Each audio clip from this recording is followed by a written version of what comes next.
been different. I can Let's go either switch. way. I wouldn't mind if they went at it on the court. Tacko Fall should be playing meaningful minutes. You brought this up about 3 times. Yo, for real, it wasn't just one, Jimmy. What the hell? Listen, I'll Jeez. defend that take till I die because The commenters will love you for that. I think that's why he said it. Every time Tacko Fall plays, and it's usually almost always garbage time, he has an effect on the game. I understand he's playing against other like garbage players in meaningless minutes, but I always go back to this. You have a guy who's 7'6" out there. We just watched what's his name? The other 7'5" dude in the NBA. He's playing meaningful minutes. So don't tell me that Tacko Fall can't play. I'm not saying 20 minutes. I'm not saying Rob Williams level, but this guy should be worked into some games more often than he is. I'm not going to say rotation. He should be worked into games more often than he is because of the advantage that he has physically over so many players out there. I'm standing by that. A fourth big man in the rotation. Exactly what this team needs. Yeah, you want to play Rob more, but let's also play Tacko I'd more. play Rob over Tristan half the time. Jimmy wants Tristan down to 0, Tacko to 15, Rob to 35. That's what Coach Jimmy would do. Bobby, are you kidding me? Jimmy and John, they're going to be pissed if Tristan Thompson's still on this team in a few weeks. They're going to be so mad. All right, ready? Sorry, Bobby, it's coming back to you, buddy. This is going to be Tristan, right? Or something. I think he's putting the wireless joints in. Okay. Bobby, Actually, literally every single thing he said about Robert Williams this season. So the main thing I've been saying about Rob that you guys just don't understand or want to hear is that what they're doing with him is working right now. Caveman. Yeah. He's playing 17, 18 minutes a game. The hip has only flared up twice. He's only missed 2 games after missing upwards of 40 last year. And he is getting the most efficient, outstanding production in his minutes you could possibly imagine. He's dominating second units, and you guys want to expose him immediately to 35 minutes starting this ramp-up level that is just – he hasn't played 35 minutes in his career, has he? Like even back to college probably. That's kind of what we're saying. Yeah. My take was so hot. My take was so hot on Tacko that I blew out my headphones. I hate that this comes across as I hate Rob or I'm not a Rob fan because he's so fun to watch. I think he has a future. In fact, like I've said to Jimmy, I wouldn't trade him in most packages. I'd hold on to him tight. But man, there's a process. There's a process here that's happened over 3 years and is continuing to progress. And Steven said it himself. He's going to be playing more in the year. He loves him. But you guys are going, does Brad hate Rob? Is that what this is? But Bobby, your position. Bobby's squirming. And plus, Bobby, come on, that hit thing was sus. Very sus. Yeah. He missed 40 games with it last year. It wasn't mentioned once before the season or during until week 25 or whatever it was.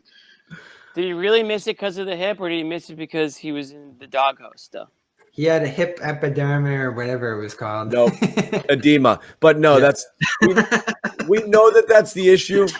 The point being, it was never mentioned that he was being managed before. Missing 2 games because of Celtics, missing 2 games because of flare-ups. Jalen's missed more than that, and he comes back in those 38 minutes. This is like after game. This is after like game 22 or whatever it was. It was after 20 games. I know that. So, Tacko has had an eye injury, concussion, a couple different things, but Brad doesn't come out to the press conference and start with, we're managing Tacko the next few weeks. I think his minutes are going to be low. That's the situation Rob was in. He was only playing 15 minutes. That's not a good comparison. Tacko's barely dressed for a game. That doesn't. No, I'm just comparing it because Tacko should be playing more.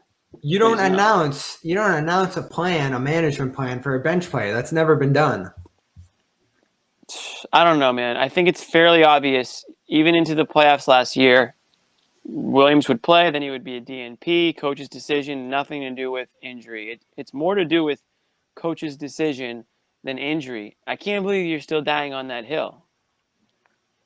No, that's where he is this season. The playoffs are the playoffs. He had flashes and then he fell apart on defense. That was his coach's decision. He didn't have enough defensive. But this year, it's not injury this year. It's just for whatever reason. It's still Brad the same. Just didn't want to play him. It's the same thing, right? the reluctance to play him minutes this year is the same reason why he would sit for an entire playoff series last year, and it's a trust issue. It's not an injury issue. He's playing more now in the playoffs. I know, but what we're saying is Brad has been extremely slow to recognize how impactful and important Rob is on the game, and it's not just the minutes he's playing. We're saying if he were playing more over time in more situations, that would be better for the Celtics. That's what we're saying. And I think Brad realized that and kind of gave this convenient excuse of course, the hip is an issue. That's fine. But again, Bobby, the 15 minutes a game is what he's been averaging. And we were saying, get him up to 21, 22, 23. You can manage a hip at 22 minutes. That's not the reason he wasn't playing. It was falling in love with these goofy bigs, like with Tristan. Which was the pacifier bigs, we'll call them. The tried and true, the crutch. The centers, the veterans, and not wanting to go with Rob Stonk. I just don't know what you guys want him to do differently. What would you have done differently? Play more minutes. I don't know. How many times do we have to say that? He did. So what do you want? You want 30? Bobby is pulling teeth to get it to happen. It took 40 games. No, it was a process. Just like with any young player, he earned more opportunity. It went up. Last 5 games, he averaged close to 20. Yeah, I know, but we're saying about the last 5 games. That's the whole point. We're also saying 25 plus, and there were still plenty of games where he was 14. Like we said, that game where they lost in overtime to the Pelicans, he played 16 through 4 quarters, comes out, plays the entire overtime, is the best player on the floor for the Celtics. 16 through regulation is what you were putting him in that game. What if he couldn't play overtime? Adams out there? Crazy. Again, I think what you're looking for, you got. One of the craziest things that happened. If he played 24 through 4 quarters, you wouldn't have seen him in overtime. Like, it was exactly the plan. He was managing for OT in case it got to OT. I come on. Yeah. Bobby, the point is, you're still wrong. The take still applies right in this show right now. You're still wrong with literally every little thing you say about Robert Williams. Hey, if he gets where he needs to be. This is a living worst take. We got a couple more to go. We'll whip through them, and we're gonna say bye. We should have done this one early, but Jimmy and I own this one to a little bit. Jimmy took this one. He volunteered it.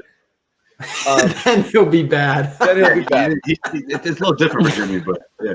I already apologize. I have nothing left to say. I already apologize for this. You can find it on YouTube. So he's done an apology, Cam. I own at least half of this take because I was also very dubious that he would come back. I am not backing off my should trade Kemba take, but on this one I was with Jimmy. So I'll eat it. You've already apologized. I'll eat half of this one.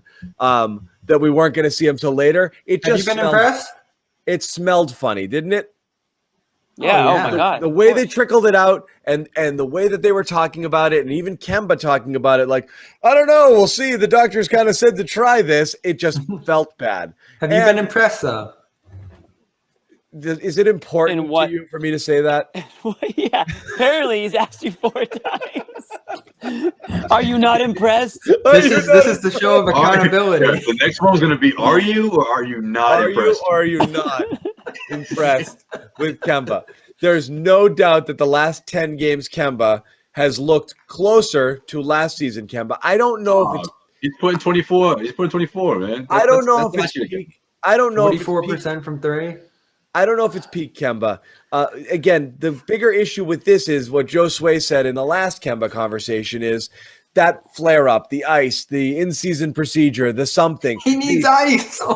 I'm saying it's only maintenance. Trust me, this is part of the process. We knew all along we'd probably have to sit him for 4 or 5 games at some point during the year. We expected this. That's the thing I'm worried about. If we make it through clean, like I said, I'll eat this one whole. Because if he makes it through clean and plays at a high level, but last year it wasn't just making it through clean. It was he made it through and at the end was like, yeah, I was a wreck. My knee was barking at me all season. And we're like, oh, that makes sense why you weren't as good as you were at the beginning of the year. So if that happens again, we're right back where we started on it, which is the knee is an issue and it's affecting his play. We don't know yet. Especially if it flares up at the beginning of the postseason, because we're talking about a deep playoff run for the Celtics team. We know, right? The last 3 out of the last 4 years, we know how long a deep playoff run is. And if Kemba isn't able to withstand that, it obviously drastically changes the Celtics' chances of going deep into the playoffs. So there's definitely going to be that part of the season towards the end where they're going to rest him. But yeah, that's still in the back of my mind that he's going to go into one of these games of the first best of 7, whether it's game 1 or game 2. one tweak or one, wrong move, one wrong step. You can't live your life that way, Josue, man. You just gotta go one game at a time, man. That's true. So he's gonna just put a Band-Aid on it and get that minor procedure done at the end of the season. Hopefully. Hopefully he's not getting that procedure done while the Celtics are still playing. Hopefully. If he gets a little procedure done, I'm fine with that because that's what players do. When the season ends, they get their shit taken care of and they're ready to go for the offseason. And that was the plan here. Martin Luther King, he would have been ready to go. No one would have known about that procedure, and there would have been no freak out. He obviously would have started slow. It would have been. That's risky. You don't know the recovery time on it. No. I mean, I'm talking about the injection treatment, whatever you want to call it. Oh, yeah, got you. All right. Yeah. All right, we're going to move on. We're going to close it with this one. What you got? Oh, yeah. So I can break this one down. That's your greatest hit right there, man. He apologized for that, too. Yeah, that's your Grammy-winning single right there. Playing all the hits tonight. Yo, rock that. So you guys have been so tough on Tristan, and we're talking about, especially over the last month. Myles Turner leads the league in blocks. And we don't even lead with that. That's like the fifth thing we bring up when this is brought up. Turner's been really good. Yeah, there's no doubt about they could have used that kind of impact on the interior on their own end. So they would have been into the tax. There would have been less flexibility there. I'm still kind of holding out on that one. We wouldn't be sweating this stupid TPE right now. Less flexibility? One second you talk about flexibility, Bobby. The next second you say, it's a risk. It's a risk. You don't have time to use your options. So which one is it? All right. If we're gonna go with this, if we're gonna go with what the Celtics are ultimately doing right now, if we're gonna live this way, where the Celtics are gonna look for a perfect deal and not overpay and not overstep things to use that TP, you probably go with Turner and McDermott there because that's the best of all the things that they could possibly acquire. And maybe in the end, that will be the best that was available. I mean, I apologize. Myles Turner's done too much. You can be redeemed here, Bobby, if the TPE yields gold here. Yeah, I'm still holding on to that pushing TP. so hard. He wants to get off the hook. No, I like They TP. need to get rid of this TP. He's trying to wipe out this debt. All these Right. debts. He said he wants to clear his ledger. So as for Thompson, report is too long. The TP, yeah. I think Thompson's I been. got red in my ledger. Yeah. I think Thompson's been pretty good so far, and he's still building. I think come playoff time, he's going to reach a new level. Right now, new level of what? Like just like a guy? I'm hoping defense. Offense, he's been pretty good. He's starting to kick it out more. Rebounding's been top 5 level in the NBA. He's scoring more efficiently lately. Top 5? Yeah, he's top 5 offensive rebounder. Oh, offensive. Top 5 offensive rebounder. Okay. Who's the other 4? Because they're not. I guarantee they're not really Rob. great players. Cantor and Rob. Cantor is your best center in the NBA right now. Cantor's a top 5 center in the league. Cantor went for 22 and 21. Like 5 offensive rebounds in that. That's a Mark line right there. We're gonna still talk about this come playoff time. You're gonna be loving Tristan when the prospect of playing Bam, which could be first round, the prospect of playing Embiid. You still like him out there for that over Rob. Why? Probably. He's been torched by. He was getting torched by Embiid. Well, that's my point. He's gonna improve on the defensive end of the floor. That's what I've been drastically. Yeah, it'll get better with age. With him on that end. No, I think this is a guy, and you've heard it. NBA bigs, especially. You've heard this in his comments. He's saying, "Oh, we're playing for something bigger. These games don't matter that much right now." That's been his mindset all season. So I see where he's coming from. That's what I would say too if I just got torn apart. Didn't really matter. We're looking forward to the playoffs. Yeah. Well, he's going. This is what you don't give him credit for. He came in a disaster. The first 2 weeks or so, it was really bad. I give him credit for that. Some of those single-digit ones. Yeah, good on you, buddy. Now you look at the last. That's the oldest trick in the book. 13-9. Oldest trick in the book. Set the lowest possible. First day of work, set the lowest expectation possible. Just skate through, and then every time you do something like I don't know, make a copy in the copy machine, like oh, good job, man. Like you're really like. Compared to where you were when you started? I think that's all there is to say. He's been good. You could have went with Aaron Baines, who's been bad. I mean, there are a number of different center options who have actually been bad out there. Or you could have overpaid for a guy like Harrell, which, again, I don't think that was such a great move for the Lakers. You hate Harrell. I don't think he's going to move that needle all that much. You hate Harrell. So I'm happy with Tristan. That's all there is to it. I'm happy with him right now. He's going to die on that hill. Yep. Seriously. Another one. Rob, you're playing the perfect amount of minutes. I don't think you believe John, that. When we do second half worst takes, they're just going to be all the same ones from the first half. No, I mean, I'll give you the Turner one. That would have looked pretty good. There's nothing I can say about that one. Yeah. And McDermott, there's your wing. Everybody. McDermott would look good too, yeah. McDermott and Pritchard off the bench. And now that I'm looking at where the CPE thing's headed. And I do want to say this because somebody said it in our comments. Every single time we bring up a center, someone's like, Embiid would destroy him. Embiid destroys everybody. That is He's not the MVP. It's not the benchmark, you know? No. It We is need Embiid stopper, like Horford. Yeah, Embiid is we didn't even talk about how Embiid and Simmons might have COVID. Yeah.